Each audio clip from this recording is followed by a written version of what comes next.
Star heroine Samantha చివరిసారిగా ఖుషి సినిమాలో నటించింది.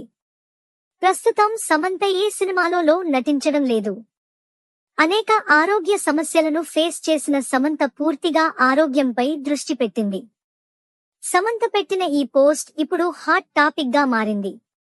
వైరల్ ఇన్ఫెక్షన్లు వచ్చినప్పుడు నీళ్లలో హైడ్రోజన్ పెరాక్సైడ్ కలిపి పీల్చడం చేయడం వల్ల తగ్గుతుంది అని సమంత చెప్పడంతో డాక్టర్లు అందరూ రెస్పాండ్ అవుతూ ఇంతకంటే బుద్ధి తక్కువ పని ఇంకోటి లేదు అని ఇలా చేయడం వలన ప్రయోజనం కంటే ప్రమాదమే అంటున్నారు.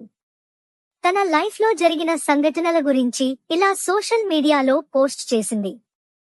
సమంత తను 2 సంవత్సరాలు అనేక మందులు వాడుతున్నా అని, నేను అన్ని రకాల మందులు వాడినా, గొప్ప డాక్టర్ల దగ్గర సలహాలు తీసుకుని నేను ఆలోచించుకుని వీటిలో ట్రీట్మెంట్ చాలా డబ్బు ఖర్చవుతుంది.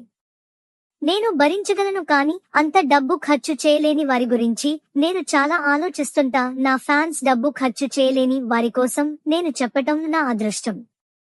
ఇప్పుడు ఉన్న డాక్టర్ల దగ్గర తీసుకున్న వైద్యం నాకు పని చేయటం లేదు. నేను చాలా మంచిగా పనిచేసే వైద్యం నేను కనుక్కున్నా. ఇప్పుడు ఈ పోస్ట్ సోషల్ మీడియాలో ట్రెండ్ అవుతుంది.